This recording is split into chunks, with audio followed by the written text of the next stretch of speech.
2007년 패션업계에 전례 없는 사건이 발생합니다.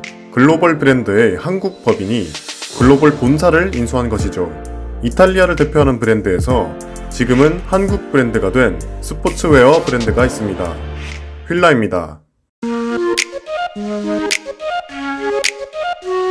1911년 이탈리아에서 시작된 휠라는 가내 수공업으로 이너웨어를 주로 생산하는 작은 브랜드였습니다. 1972년 자동차 회사 피아트에서 인수하면서 제대로 된 브랜드의 형태를 완성하는데, 이때 지금 우리가 익숙하게 알고 있는 로고가 만들어집니다. 차가운 포도주의 파란색과 뜨거운 태양의 빨간색으로 이탈리아를 상징하는 브랜드가 되겠다는 의지가 담겨있죠. 그리고 이 휠라 로고는 전 세계를 물들이기 시작합니다. 대한민국 또한 휠라 열풍이 휘몰아치는데, 그 중심에는 휠라 그룹의 회장 윤윤수가 있습니다. 신발업체 화승의 이사로 있던 시절 미국 출장 중 휠라를 처음 접하게 됩니다. 휠라의 잠재력을 본 윤 회장은 기존의 미국 내 라이선스를 갖고 있던 호모 알티스를 찾아가 제안을 합니다. 내가 한국에서 휠라 운동화를 만들어 올 테니 미국에서 같이 팔아보시겠습니까? 그렇게 메이드 인 코리아 마크를 단 휠라의 어글리 슈즈가 탄생했고, 미국 시장에서 대히트를 치게 됩니다. 나이키, 리복과 더불어 미국 내 3대 스포츠 브랜드로 우뚝 섰고, 이탈리아 휠라 본사는 윤 회장에게 휠라 코리아 설립이라는 엄청난 제안을 합니다. 1992년 휠라 코리아는 설립과 동시에 한국 시장에 엄청난 돌풍을 일으켰습니다. 해마다 평균 80% 이상의 성장률을 기록했으며 세계에서 가장 돈을 잘 버는 법인이 되었습니다.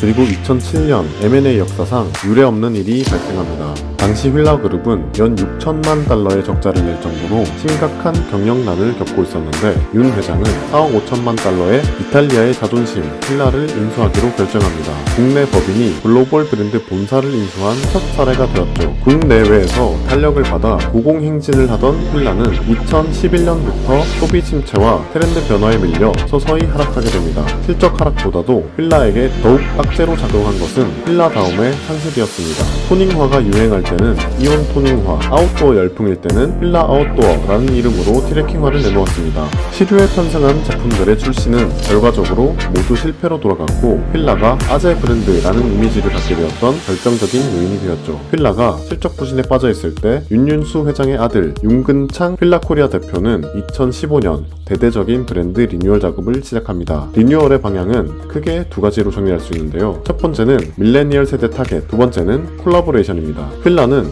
기존 타겟인 40, 50대를 포기하고 패션 브랜드를 주도하고 있는 밀레니얼 세대, 그 중에서도 특히 10대, 20대인 Z세대를 철저하게 분석합니다. 그들이 구매할 수 있는 합리적인 가격대와 밀레니얼 세대에서 메가 트렌드로 온 뉴트로에 주목하고 그들이 갖고 있는 헤리티지를 살려 상품을 만들어냅니다. 휠라의 100년 역사에서 뉴트로에 걸맞는 콘텐츠를 찾는 것은 생각보다 쉬운 일이었는데요. 1970년대를 주름잡았던 비엘은 보리 선수의 테니스 수트부터 휠라의 전성기를 열었던 어글리 슈즈까지 이들을 복각한 제품을 출시하기 시작합니다. 그렇게 나온 제품이 포트 디럭스와 디스럽터 2입니다. 테니스화를 복각한 포트 디럭스는 출시 1년 만에 100만 족 이상 판매되었으며, 1997년 출시됐던 어글리 슈즈 디스럽터를 20년 만에 재해석하여 출시한 디스럽터 2는 1년 반 만에 1000만 켤레 이상 판매를 기록하며 휠라의 성공적인 부활을 알렸습니다. 또한 휠라가 갖고 있었던 가장 큰 힘 중 하나는 콜라보레이션입니다. 휠라는 얼마 전 래퍼 도끼 헌정 무대로 화제가 된 미국의 힙합 그룹 우탱 클랜과의 콜라보뿐만 아니라 가장 핫한 스트릿웨어 브랜드 슈프림과 2007년 협업 컬렉션을 발매했을 정도로 콜라보레이션에 대해서 열려있는 브랜드입니다. 휠라의 콜라보 작업 중 2018년 게임 방송 BJ 우왕굿과의 작업은 절정을 이뤘는데요. 출시 전날부터 매장 앞에는 줄을 섰으며 무신사 준비 수량은 15분 만에 완판을 기록하기도 했습니다. 또한 고샤 루브친스키, 팬디 등의 패션 디자이너, 브랜드와의 협업뿐만 아니라 펩시, 메로나, 추파춥스 등 식품업계와도 진행하며 패션에 민감한 10대, 20대에게 업계를 넘나드는 콜라보를 통해 익숙함과 동시에 신선함을 선사했습니다. 휠라는 실적으로 완벽하게 부활했음을 보여주고 있는데요. 2015년 8,157억 원이던 매출이 2018년 2조 7,600억 원을 기록했으며 2020년에는 매출 3조 클럽에 가입할 수 있을 것으로 전망되고 있습니다. 휠라가 가진 역사와 잠재력, 그리고 그러한 요소들을 현재 상황에 맞게 적절하게 활용할 수 있는 경영진, 패션 업계가 불황임에도 휠라의 행보를 기대할 수밖에 없는 이유입니다.